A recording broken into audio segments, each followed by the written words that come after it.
Thank you so much for joining this webinar hosted by Canterbury Christchurch University in conjunction with InUni. Before we proceed ahead, I'm just setting some of the housekeeping rules. Please keep your mobile and laptop on mute so that to minimize the background noise. The session is being recorded, so if you wish not to appear on screen, please keep your camera and microphone off. For asking questions, you can put down all your questions in the chat box, and we will take all your questions by the end of the session. Now, I'm just passing this to our primary host, Mohammed Ali. Please. Hi, good afternoon, everyone, or good evening, depending where you're on around the world. Welcome to our live webinar today with Canterbury Christchurch University. So it will be on our popular course, MSc Global Public Health. And I'd like to welcome Dr. Elisabetta Corvo and Gail Shepherd, who will be talking through the course with us from the university. Thank you, Mohammed. Thank you. Hi, everybody. Greetings from Canterbury. The building that you see behind me here is our brand new Verena Homes facility, which is home to not only health teaching, but also medicine and engineering and sports science. The sky actually does look similar to the background at the moment, but it's really good to meet you all. My name's Gail, as I say, I'm team leader for the public health team, and I teach on the essentials of global epidemiology module on the MSc Global Public Health. And I'm really pleased to hand over now to Dr. Elisabetta Corvo, who is the course director for this wonderful program. Thank you, Gail. I am Elisabetta Corvo. Good morning, evening, afternoon. It depends on where you are. I am the course director. I'm Italian, so I have been an international student too. I'm not going to talk too much about me, but maybe during the presentation you will discover some of my experience and how this has been linked with the master that I have done a long time ago, even if I'm very, very young, as you can see. But if next slide, please. So a bit more, another, perfect. So a bit less. Master in Global Public Health is our master. We are very proud of our master, and it gives the opportunity to really explain and explore the importance of global health and global public health, more specifically in terms of the public health and health discourse globally. The good side of our master is for sure that we have quite a diverse number of lecturers that come from different backgrounds and different countries. And so we can really provide you with a very different point of view.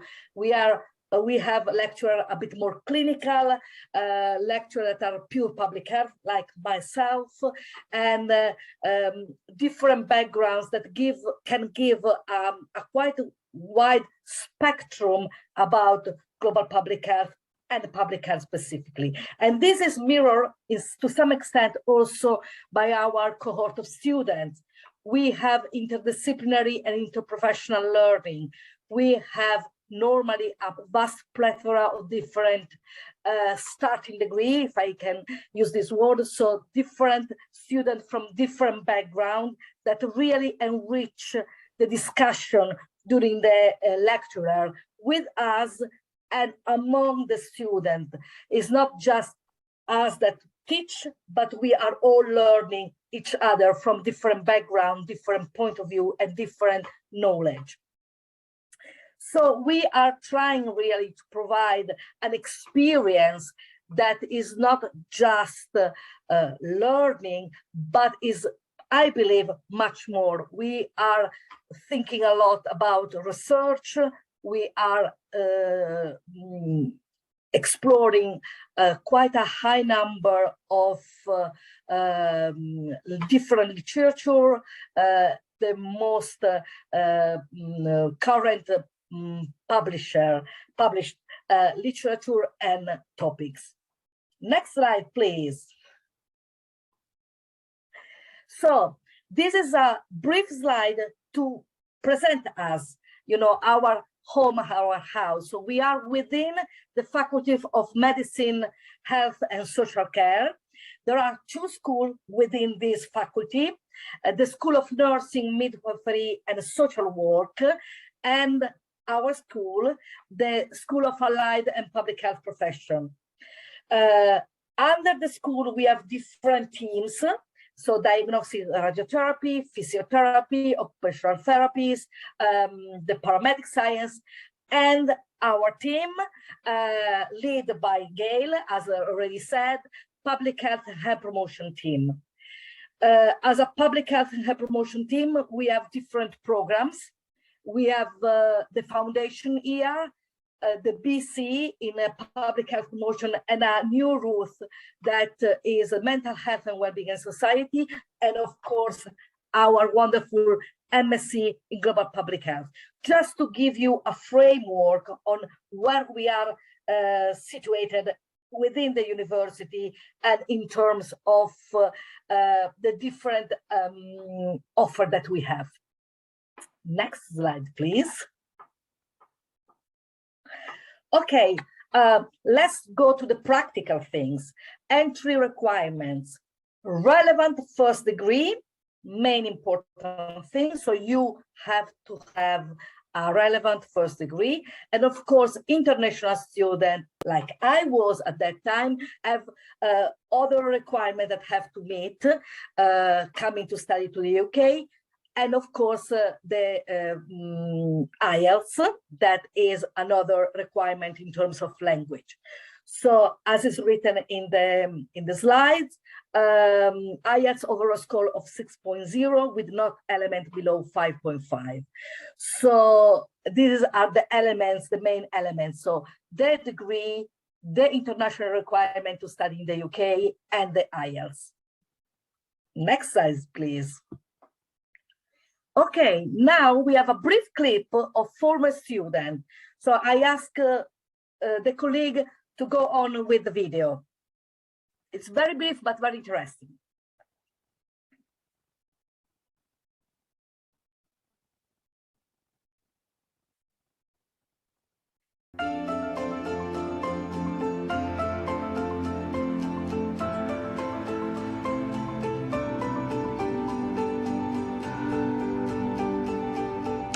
Public health is a respected, very important profession. It plays a very important role in the life of everyone. It looks after the health and well-being of the families, individuals, the nation, and the world, global as a whole. The public health course here at Canterbury Christchurch University is very broad-ranging. The subjects covered are anything you could ask for in public health, really. So I think whatever I chose to go into in public health, this course will have covered it. I graduated in September doing my BSc in public health, and I decided to go further on my master's, and I enjoyed it last year, so I thought it would be nice to just go further and do my master's. The course was, for me, it was intense, but I had enough support from the lecturers, from the IZON, from all the sectors of the university. My lecturers were very supportive. They gave me all the support that I needed, and I was overwhelmed with the support. And they also gave me their time, which I would book private appointments to go and see them in their offices, and we'll sit down, go through my work. So I felt I had enough support throughout the course. So I would say to anyone who is interested to do public health, that's the environment to be. And I would urge you to get involved, work with the uni.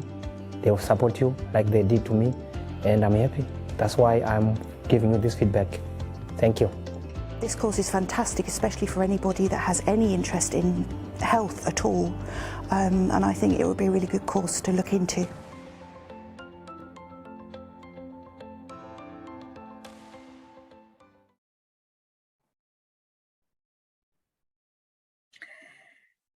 Thank you. So a wonderful, I get emotional because I remember the student. So going ahead with the presentation, yeah, this was a flavor really of some of the feedback that we have from our students, the experience, and I really pleased that they mentioned the support that we give to the student, not just us, I mean, as a lecturer, but also the whole structure of Christchurch in terms of iZone that helps for the IT, and from the course administration to the course director, we are really supporting with the student. The next slide, please, is possible. Oh, there is a problem. There is a problem, maybe. Here we are. I'm happy to see the program, the modules of the program.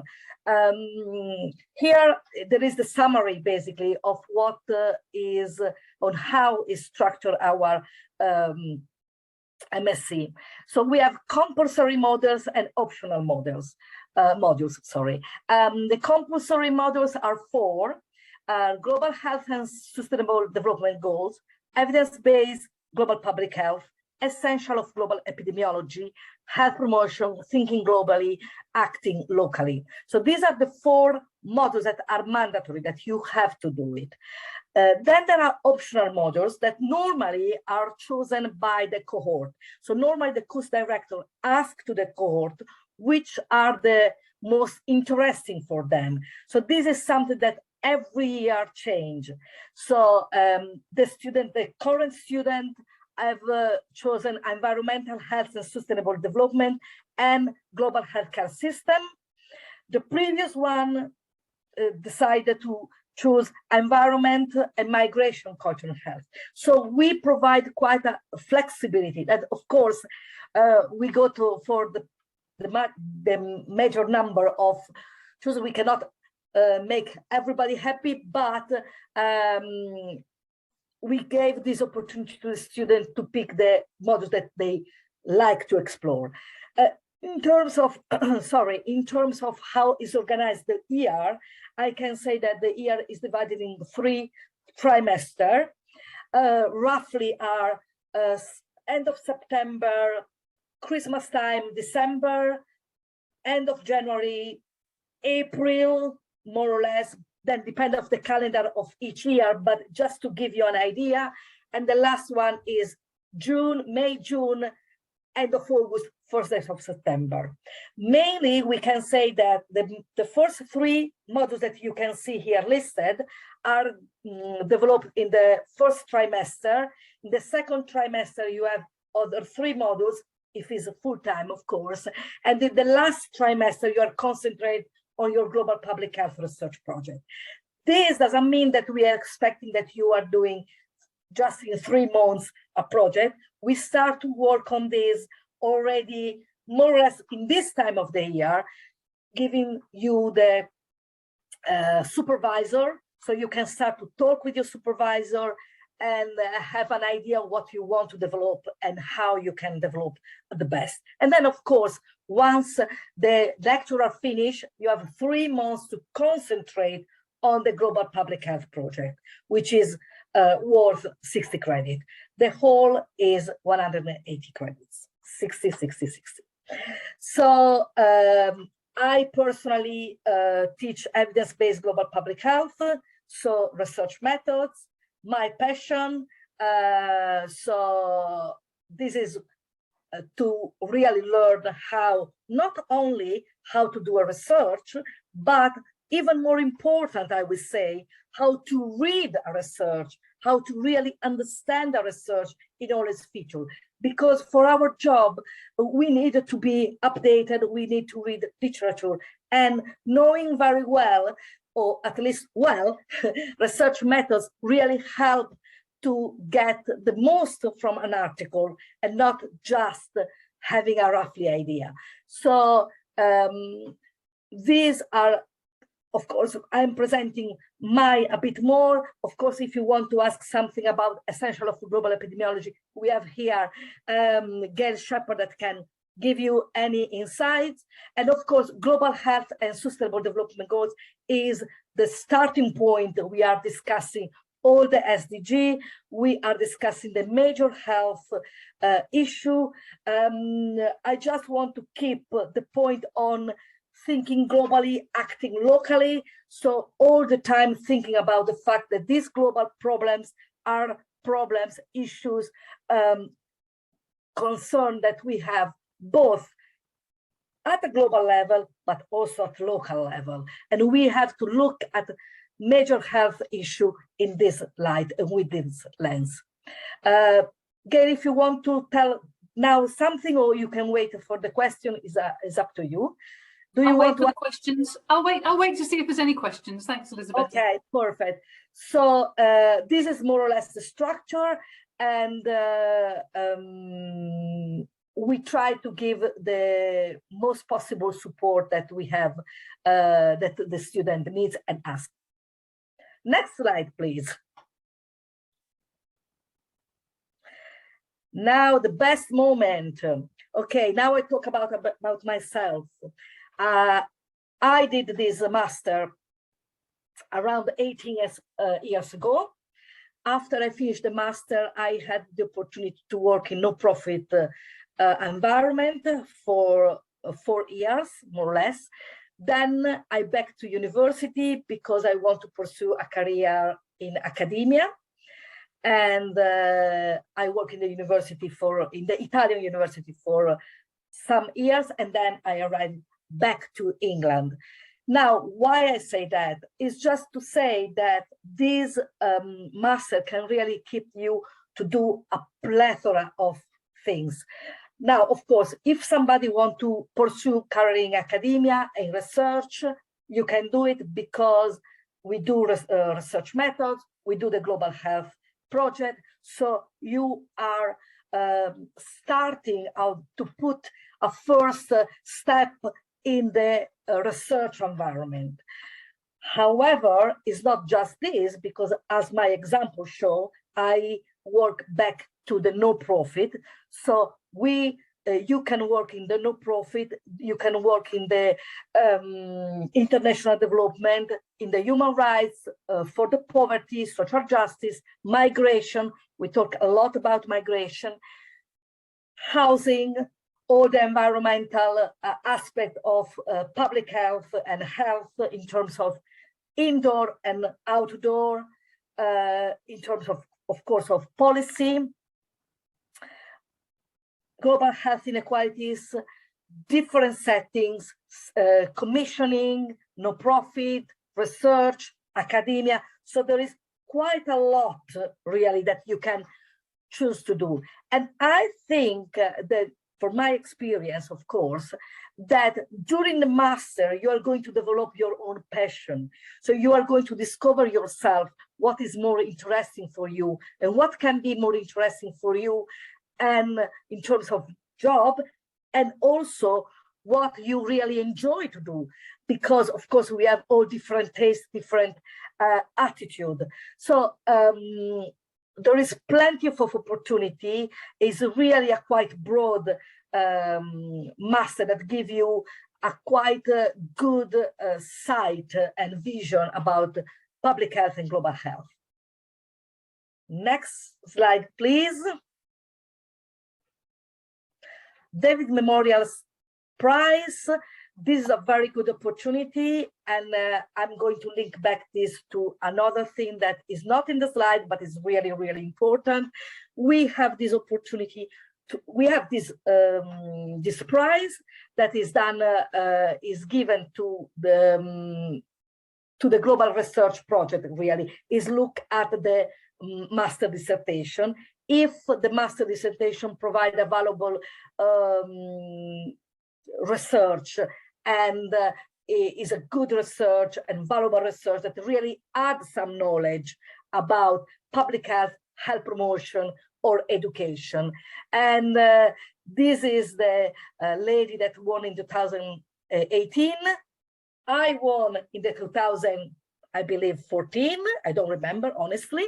And this is something that really enhances your curriculum. So the opportunity to have won a prize for a work that you have done as a student, but as a master student, can provide some insight to your CV.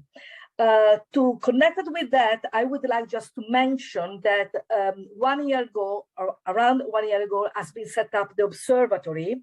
We have the Public Health and Wellbeing Observatory that has been set up by our team. I am the leader of this observatory.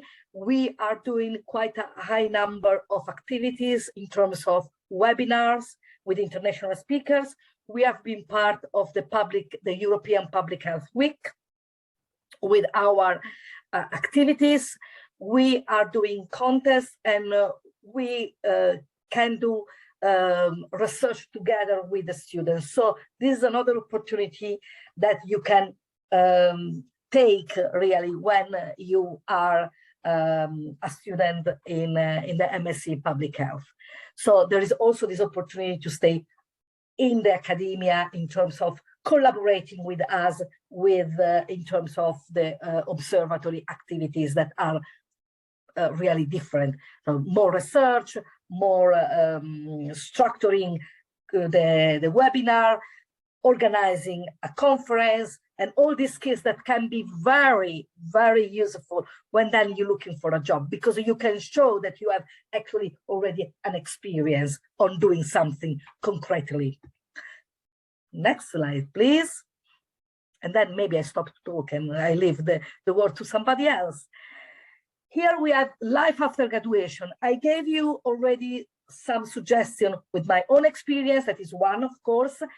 I'm happy if we can see this video about this former student and her experience after graduation. Thank you.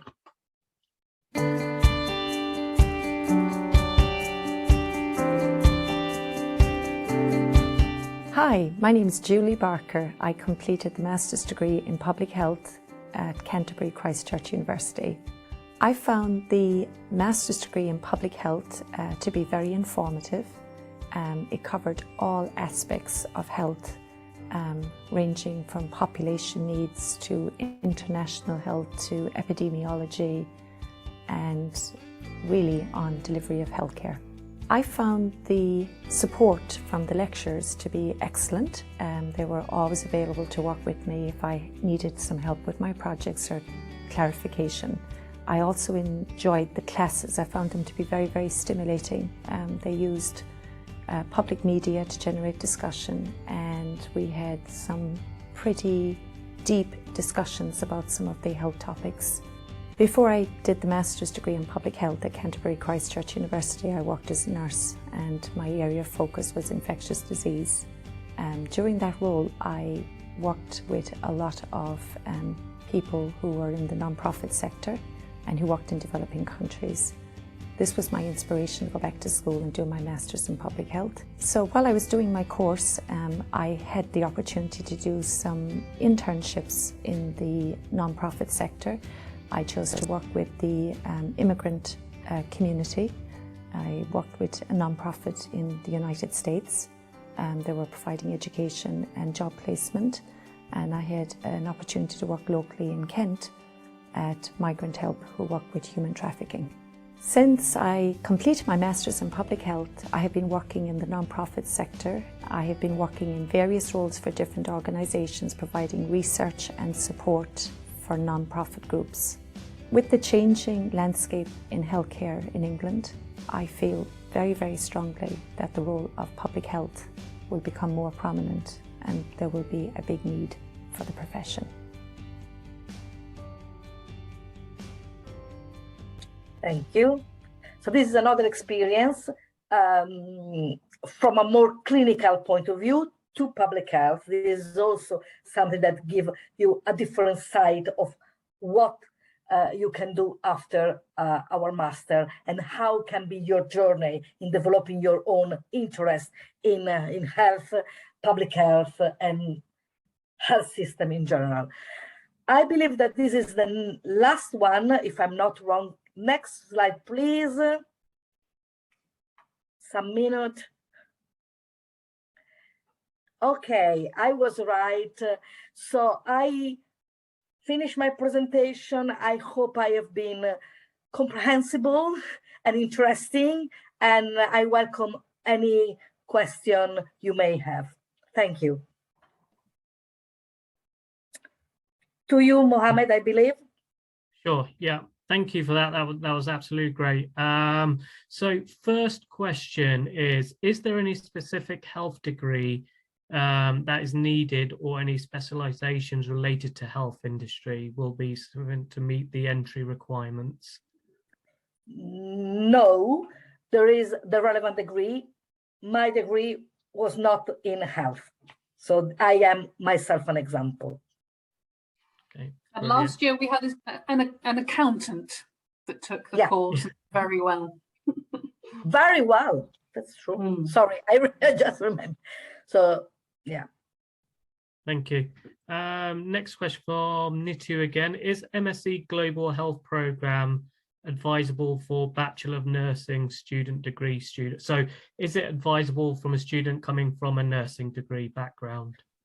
We have several. Then, of course, Gail, if you want to add, we have, I would say that each year we have at least a couple of nurses that take the master in global public health. So absolutely, it is what I said.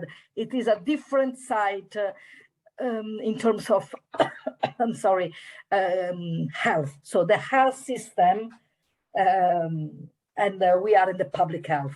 So yes, indeed, no problem. And even more so, I'd just like to add to that, just something very small, even more so post-COVID. I think we'll get a lot more interest from clinical undergraduates post-COVID.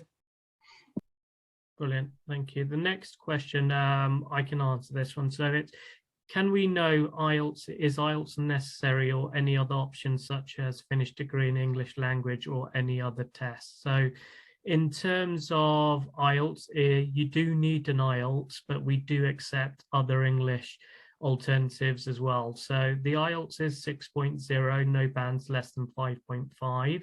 But if you do have any bands less than 5.5 or an overall 5.5, then we do have a 6 weeks and 10 weeks pre-sessional English course as well that you can attend. The other Englishes that we accept is password test. We accept PTE and and Oxford International English tests as well.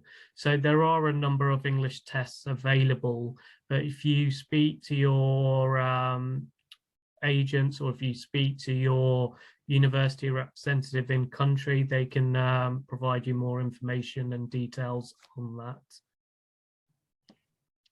What kind of academic background is required, is a requisite? Okay, I answered, then maybe Gail can add. This is why we ask a degree.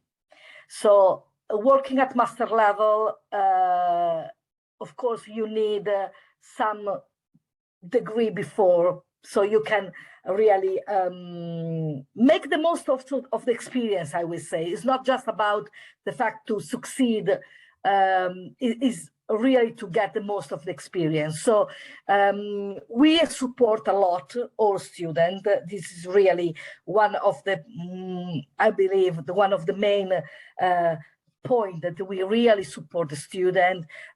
Being foreign myself, I completely understand what can be the difficulties when you are a foreign person studying another language. So I'm totally supportive in terms of understanding the difficulties that you find when you arrive, as I did, so completely.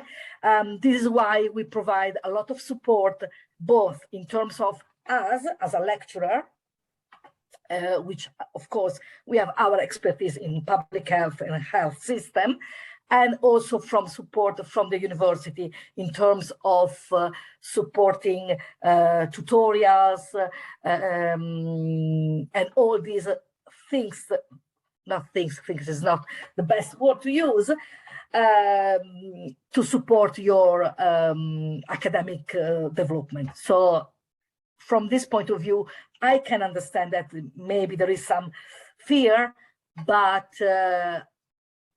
there is a support. So no doubt about that. I don't know, Gail, if you want to add anything about that. Yeah, I'd probably just add a bit about epidemiology. It's students generally in the main have not studied epidemiology before, and they get a little bit nervous about, will it be lots of statistics? Will it be lots of mathematical equations and so on? No, it won't.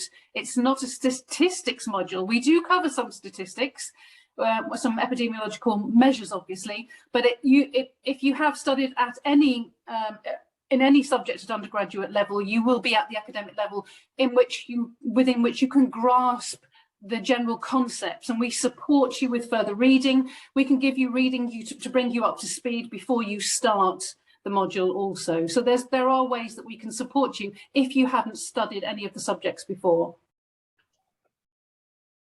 Brilliant, thank you. So next question, dear concern, I am Amira Siddiqui. Amira Siddiqui, hi, welcome. I think I've seen your offer letter go out to you yesterday, so you should have received that from Faisal, who's in Bangladesh, who's our business development manager. So recently I've completed my graduation from Bangladesh Home Economics College at Food and Nutrition in 2022. My overall IELTS score is 6.5 speaking, 6 reading, 6 writing, listening 5.5. Can I apply for MSc Global Public Health?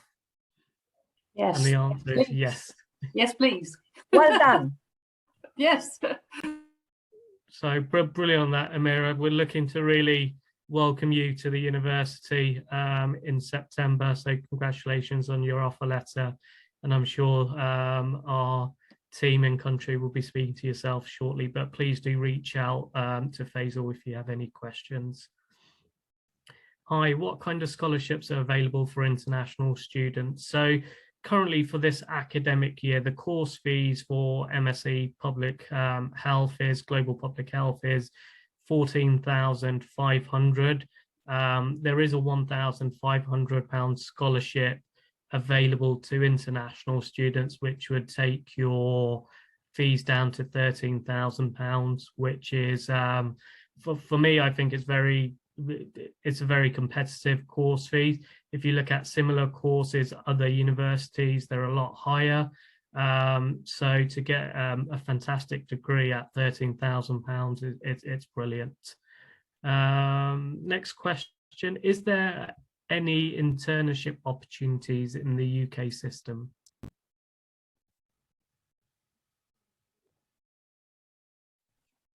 Good question. I maybe ask the help of Gail to help me to answer. At the moment, of course, there are around. Personally, the master is not providing anything, so in terms that us organizing some internship, but there is plenty, and I will say that quite a high number of our students are already volunteering or doing some activities within the field in the last couple of months. So this is my experience, at least. Gail, I don't know if you want to add anything about that. Or... Not specifically about internships. We do have an organised department in the university called Unitemps, where students can sign up for certain types of research opportunities. Internships may come under their remit, but there is a department that does overlook that. So you're quite likely to find an opportunity within that system.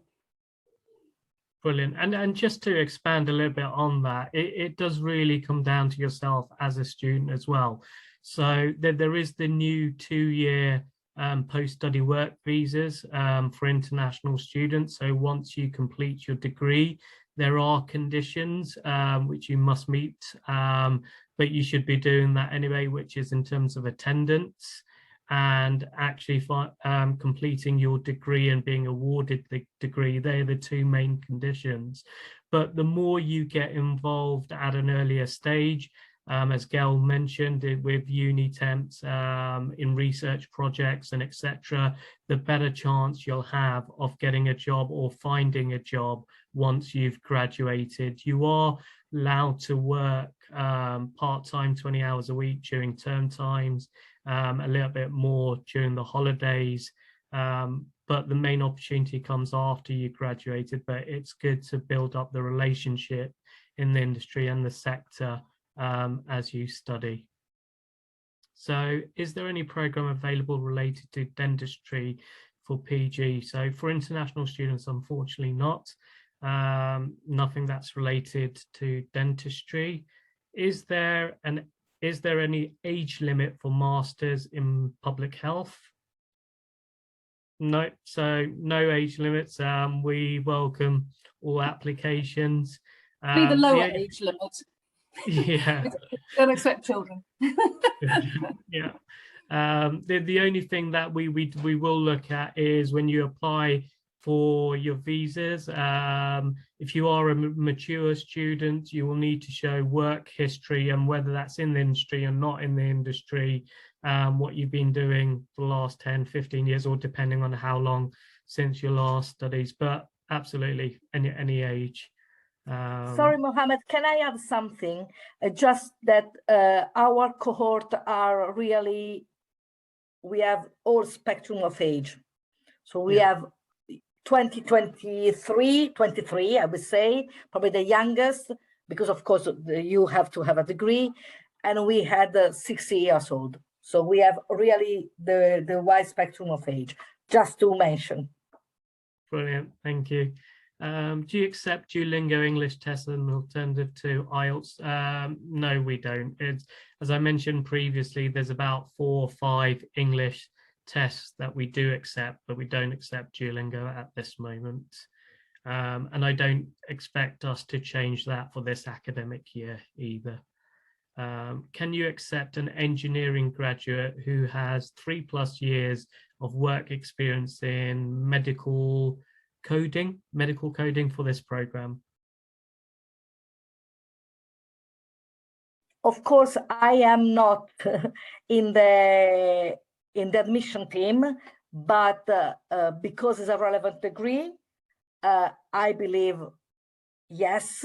I cannot say for sure, but I believe yes. I don't know, Gail, if you want to add, but I think so. Sure, yeah, just to add on that as well, we will hold interviews with all students, so that interview will give yourself an opportunity to tell us why you would like to study that course and what benefits it will have on your future progression and career. So you will be given an opportunity to tell us exactly why you want to study with us and how it will help you. Sure. How large are the classes?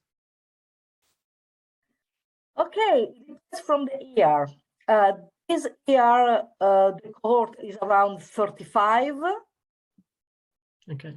And in the past were smaller. Really, it depends from the year, around 30, 40, something like that. Yes. Can I add to that? If we have a large cohort, what we would do is typically have possibly the large all group lectures, and then we would develop smaller seminar groups so that you can have more focused teaching within smaller groups. Brilliant, thank you. I can answer the next one. How much study gap is acceptable for master's study? So we don't limit on study gap in terms of gap between your bachelor's and your master's, but what we would like to see, and as I previously said in the interview, and on your SAP, your personal statement, which is really important, is what you've been doing in that period and why you'd like to study the course. What's the study options in the UK in our university who have completed MBBS from India?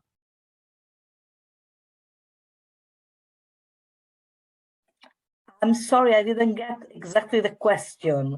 Can you repeat? Not the, yes. So I think, what's the study option in the UK in Canterbury University for students who have completed MBBS from India? So I think that this is a sort of a general one, but if you've done a medical degree, there are some options, but it's probably best to either speak to your agents or speak to the business development managers, who can then advise you which courses are available, because a lot of the courses in medicine aren't available to international students in the UK, so that sometimes can be limited, but it's best to speak to us directly to find out the exact course list. Okay, I'm just going through the list. Mohammed, there's a question regarding occupation once you complete the course. So what kind of jobs can you do afterwards? That would be a good one to answer. Sure.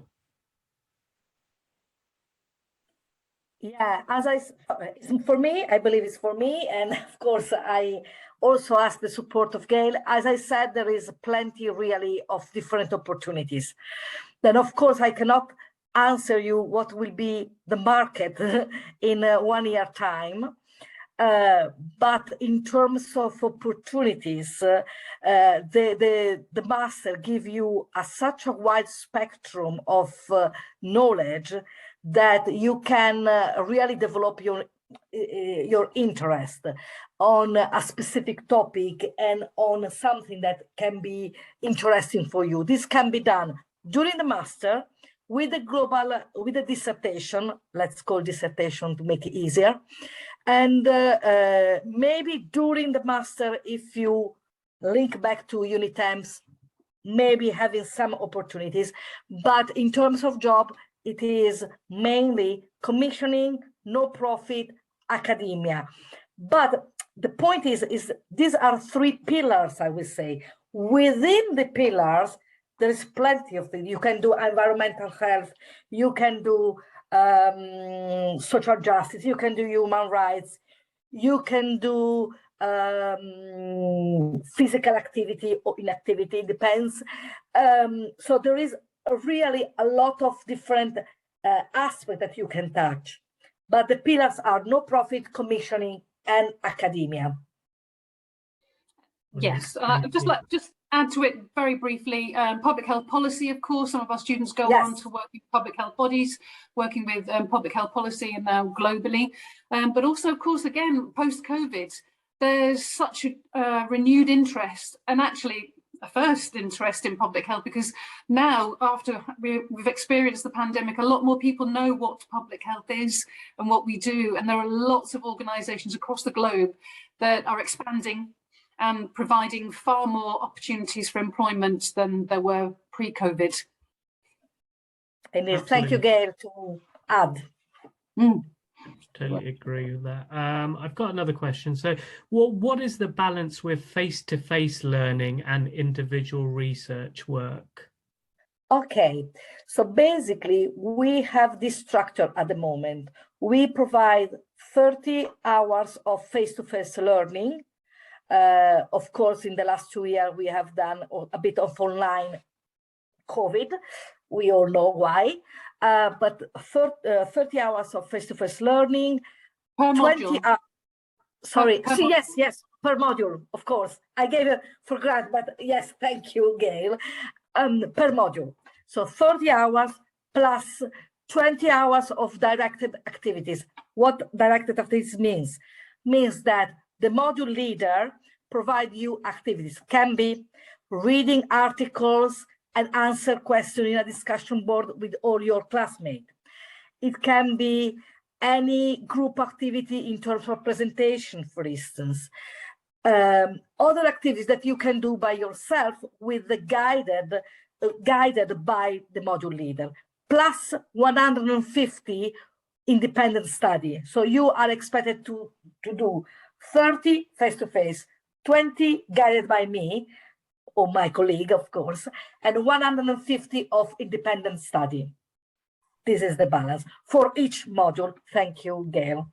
I've forgotten to say. Thank you. For each module is more or less the same structure, yes? Okay, brilliant. Can we go on to a research degree, like a PhD after the MSc at Canterbury? I am the example. Yes, you can. The master provide you a good first, as I said, first step in the research environment. You are going to do the research methods module, and then you are doing the project at the end. The project can be an empirical, I didn't say that, but this is important to say actually, so good having this question. The student can choose between an empirical research or a literature-based research. Again, I have done, when I was here in a full-time choose master, so I did in full-time. In 1 year, I did the empirical one. So it is possible to do an empirical research, so collecting data, and have this as your final dissertation. So you start really to understand how to do research. And then, of course, if you are passionate about this, you can go on with a PhD, of course. Okay, brilliant. I think the next one's for myself. Is the UK NARIC equivalency mandatory to apply for this course from abroad? One of my students were given a conditional to submit NARIC equivalency. Again, for this one, we would have to look at the level of the degree in the country. Certain countries, we accept 3-year degrees. Certain countries, you need 4-year degrees. So again, I'm not, Alex, I'm not sure which country you're from, but normally we would map it against NARIC. If we're unclear about the degree that you've done or the previous study. So it's best to speak to your business development managers and give us the full details so we can have a look into that and come back to you on that one. What is O-level minimum results for international foundation year and direct entry level? Again, I think in terms of O-levels, you're looking at A-levels, which if you're an O-level student, we would be looking at A-levels. I think it's Bs in your A-levels on that, but I will need to come back to you on that minimum results for international foundation year. So it's slightly lower, but you know, O-levels could be your local qualification. So it really depends on where you're from and the country, and we would need to know that to work out the grading system. Alex from India regarding NARIC, from India, we accept 3-year degrees, we accept 4-year degrees. It really depends on your university that you've attended. Again, we would need to look into that. What you did, was it a diploma that you completed? Was it HND? If it's not equivalent to a degree, so we would need to look into that. So if you can please reach out to Snowbin, I believe you're already speaking to him, who's based in South India. He can advise you, and we can speak to the admissions and come back to you on that. Thank you. I'm just trying to have a look at some of the. There's one more question about MOIs, Mohammed. Yeah, MOIs, we don't accept MOIs apart from Nigeria. So if you are a student from Nigeria, we do accept an MOI. All other countries, unfortunately, we don't currently accept MOIs from. Okay. Okay, I mean pathways, who study MBS? We've done internship. I have completed a postgraduate diploma in business management and 6 years from 26 years experience in telecommunication engineering as an executive officer. Am I eligible for the course? Again, you don't have a relevant background for it, but you can submit an application.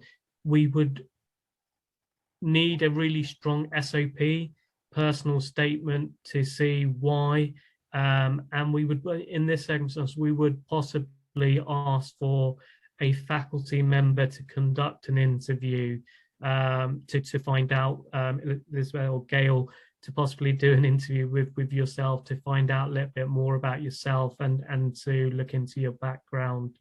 But we're more than happy to have a look at your application with your personal statement. Please, what is your scholarship scheme? Again, it's something that I mentioned earlier on. So it's 14,500 in terms of the course fees.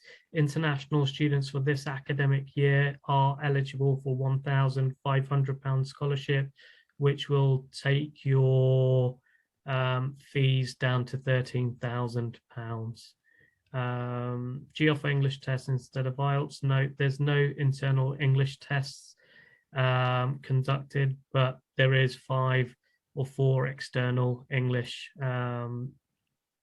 that you can do. I think that's the end of the question. It's just one question, Mohammed, from Shreya, which is the next intake for this course. So next intake is September 2022 for this course. Yeah, so the next intake is September 2022 for the course. So please do get in your applications early. The course is filling up. We're getting huge amount of interest and applications at the moment. And we will be issuing CASs for this course from May. So if you are keen, interested, this is time to get your applications in, to speak to us if you've got any further questions, so we can get you through the process and all prepared and ready to issue your CAS, so you can apply for your visa in May on that. Being a graduate of Ambrose Ali University from Department of Microbiology, am I eligible for this course? Yes, you are. Again, no issues on that, so please do apply or get in touch. Can we get any occupation in the NHS with this degree?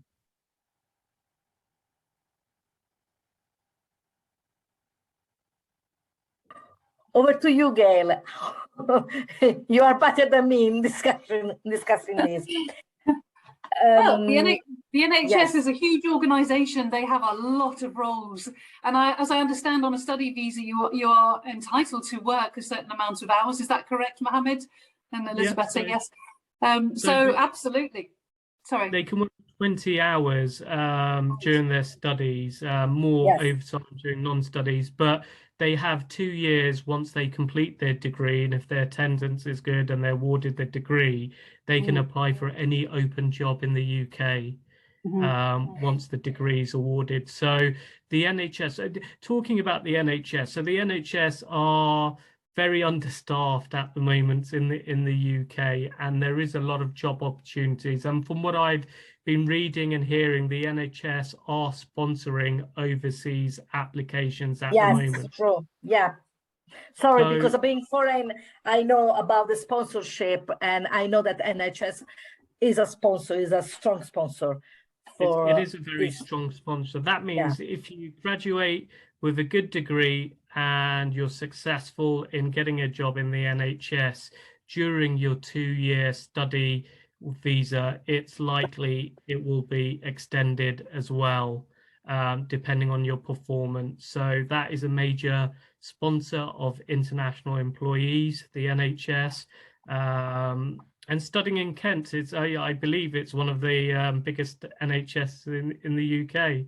So yes, I would like to add that Canterbury is a lovely city. I can speak as a. It is a lovely place and is a very student-oriented city. It's plenty of students, plenty of opportunity for students if you want to enjoy the student life, of course. And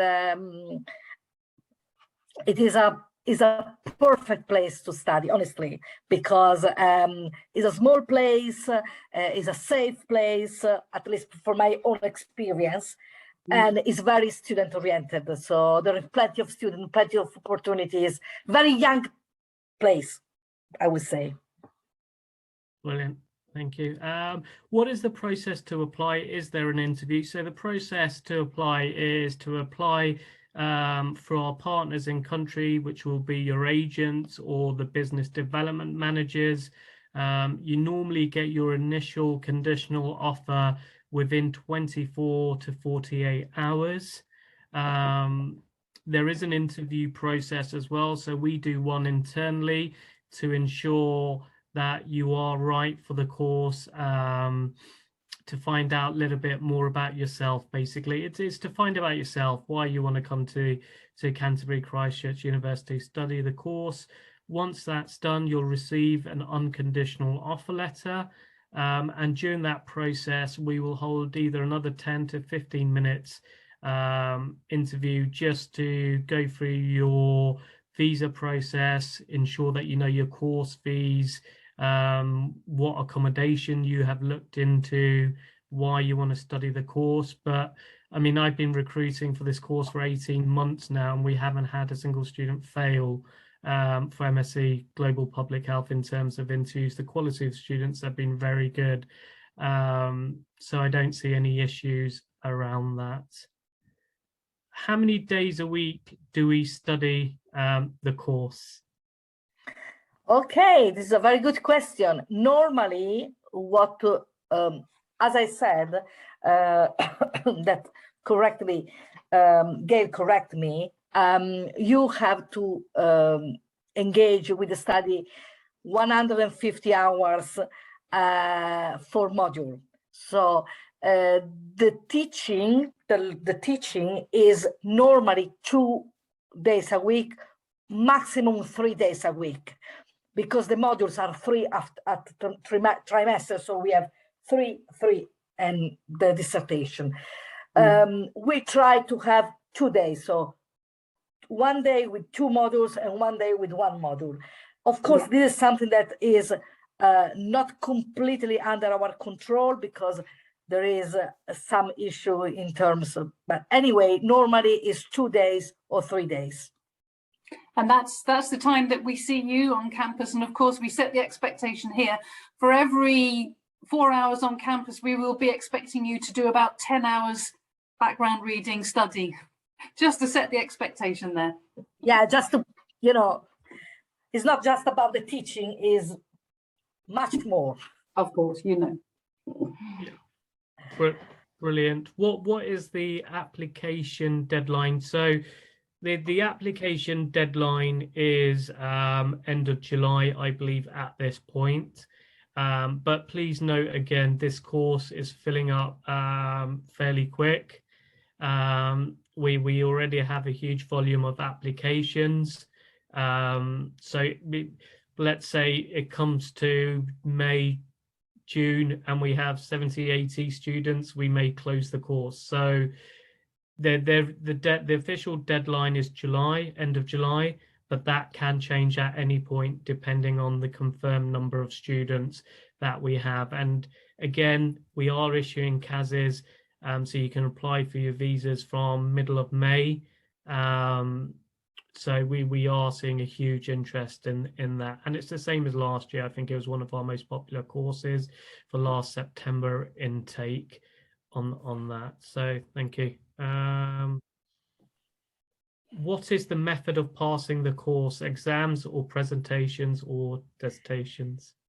Okay, we have different assessment. We have essay, we have presentation, we have artifact, so developing a leaflet, for instance, or something like that. And the dissertation is, of course, a wrote dissertation. So the main one are essay, presentation, and developing maybe some leaflet or some material for public health. These are the main. I'm wrong, Gail, or I'm correct? I think I didn't forget anything. No, that's all right. Yeah, absolutely. That was correct. Yes. I double check, yes. Okay, so brilliant. Will you be running a January course as well next year for this course? Okay, not on my knowledge. Not So at the, the current, not within the current situation. If Yeah. that changes, Mohammed will be the first to know, and his team. Okay, brilliant. Okay, at yeah, the I moment, think that's September. yeah, I think September's the main one, but I think internally we can sort of discuss in terms of that. Okay, brilliant. I think okay, one more final one before we close this session. It's around around the essay method. So don't we need to write an exam? What does it mean by essay? Okay, very good question, because I know that in other countries we don't use essay, and I say we because also in my country we don't use essay. Essay is how I can explain an essay. Maybe Gail can help me on that. Is a written assignment. Is not an exam. We set a question, basically. We speak about this question during the whole trimester. So I'm going to explain, let's say in my module, I'm going to explain many times what I mean, what I'm asking you. And then you are going to develop your own essay on your own time during the 150 and more hours of working. And then you have a deadline. And then in the day of the deadline, you have to submit your assignment, your essay. This is how it works. In this master specifically, we don't have exams. We have essay, that is this written assignment that is something that we can guide you, because we know very well. And again, I'm sorry if I speak about myself, but this was my experience too. I know that in some countries don't use essay, so don't worry about that. You are going to understand what an essay is, because it is something that we are going to explain several times. So don't worry about that. Anyway, it's a written assignment done in your house or in library on your own. Fantastic. Yeah. It's basically a written essay that's done off a question, done through your lecturers, what you've learnt and research that you're going to be doing. So it's very similar to, as Elizabeth said earlier, stepping stone to a PhD. You're doing your own research, you're writing about it and explaining what it is in your own words. And I know a lot of you on here prefer essays to actual exams.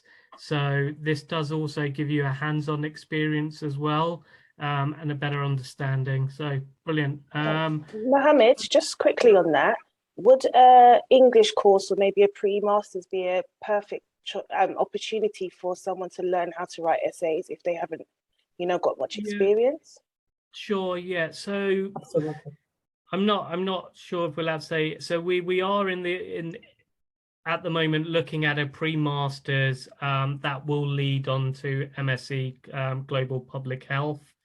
It's one of the 5 courses that's been listed so far. So possibly there will be a 3-month pre-masters that you can do. So the full details will be released once we've got all the final confirmation, but just a brief overview. It's a 16 months course with 3 months English and other assignments to do in 3 months. So yes, that, Aisha, you're right, that will prepare you. The reason I haven't sort of mentioned it is we're waiting for the final details and the confirmation.